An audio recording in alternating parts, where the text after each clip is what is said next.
మన రక్షకుడు ప్రభువైన యేసుక్రీస్తు నామమున మీ అందరికీ నా వందనాలు తెలియజేసుకుంటున్నానండి. అందరూ ఎలా ఉన్నారు? బాగున్నారా?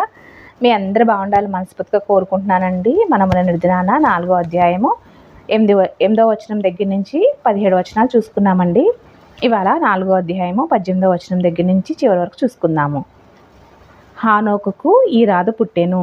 ఈ రాదు మహుయాయేలును కనెను. మహుయాయేలు మతుషాయేలును కనెను. మతుషాయేలు లెమెకును కనెను. లెమెకు 2 స్త్రీలను పెళ్లి చేసుకొనెను. వారిలో ఒక దాని పేరు ఆదా, రెండో దాని పేరు సిల్లా. ఆదా యాబాలను కనెను. అతడు పశువులు గలవాడే, గుడారంలో నివసించే వారికి మూల పురుషుడు. అతని సహోదరుని పేరు యాబాలు. ఇతడు సితారను సానికను వాడుక చేయవారందరికీ మూల పురుషుడు. మరియు సిల్లా తుబల్కాయును కనెను. అతడు పదును గల రాగి పనిముట్లన్నిటినీ ఇనుప పనిముట్లన్నిటినీ చేయవాడు. తుబల్కాయును సహోదరి పేరు నయమ.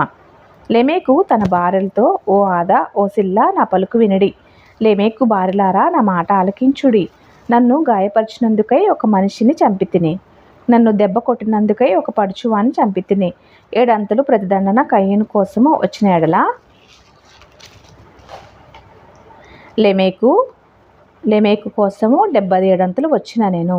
ఆదాము మరలా తన భార్యను కూడినప్పుడు ఆమె కుమారుని కని కయ్యూను చంపిన హేబేలునకు ప్రతిగా దేవుడు నాకు మరి ఒక సంతానమును నియమించినని అనుకొని అతనికి షేతు అని పేరు పెట్టెను. మరియు షేతునకు కూడా కుమారుడు పుట్టెను. అతనికి ఎనోష్ అని పేరు పెట్టెను. అప్పుడు యెహోవా నామమున ప్రార్థన చేయుట ఆరంభమైనది. చూశారు కదండి లేఖనాలు ఎంత చక్కగా ఉన్నాయో. దేవుడు పేరట యెహోవా నామమున ఎలా ప్రార్థన చేయటం మొదలైందో, అలాగే వారి యొక్క వంశాలు, వారి యొక్క పేర్లు ఎంతో చక్కగా, వారి యొక్క పనిముట్ల గురించి ఎంతో చక్కగా దేవాదేవుడు రాయించి ఉంచారండి. ఈ యొక్క లేఖనాల ద్వారా మనందరికీ జ్ఞానం దయచేయునుగాక. మీ అందరికీ నా వందనాలు. Thank you.